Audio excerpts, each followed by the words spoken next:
मोहम्मद काशिफ साहब Toba take Singh Pakistan से आप सवाल कर रहे हैं, एक शख्स ने शादी की हुई थी, उसका अपनी बीवी से लड़ाई झगड़ा रहता था, उसने दूसरी शादी कर ली। पहली बीवी को जब पता चल गया कि उसने दूसरी शादी कर ली है तो पहली बीवी शौहर को तंग करने लगी कि दूसरी बीवी को तलाक दे दो। उसने दूसरी बीवी को कहा कि मैं तुझे झूठी मूठी तलाक दे दूंगा, हकीकतन तलाक नहीं दूंगा। फिर उसने फ़ोन पर पहली बीवी के सामने दूसरी बीवी को कॉल की और उसे तलाक दे दी, सिर्फ पहली बीवी को खुश करने के लिए।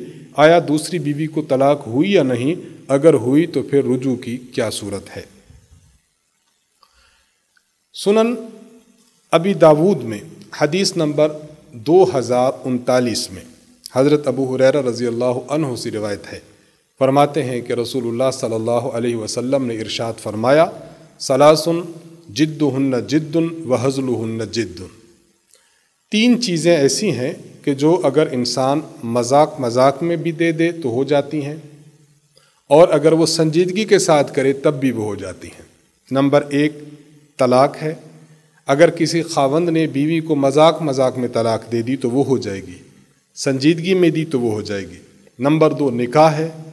निकाह मजाक में कर लिया तब भी हो गया, और अगर संजीदगी के साथ किया तब भी हो गया। और नंबर तीन अर्रजात, यानी खावंद ने बीवी को तलाक दी हुई थी और फिर उससे रुजू करता है, मजाक में करे तब भी हो जाएगा और अगर संजीदगी के साथ करे तब भी हो जाएगा।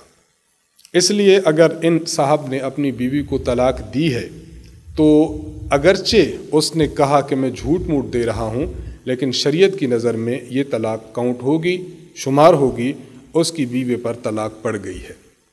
बाकी रही है बात कि अगर तलाक हो चुकी है तो रुजू की क्या सूरत है, तो उसमें देखा जाए अगर खावंद ने 2 तलाक़ें दी हैं, 1 तलाक दी है, तो ज़ुबान से कह दे कि मैंने रुजू कर लिया, इससे रुजू हो जाएगा। और अगर उसने 3 ही तलाक़ें दे दी हैं तो फिर अब रुजू की कोई गुंजाइश नहीं है, अब बीवी उस पर बिल्कुल हराम हो चुकी है। इद्दत गुजार कर किसी और जगह निकाह करना चाहे तो कर सकती है, पहले खावंद के साथ अब निकाह नहीं होगा।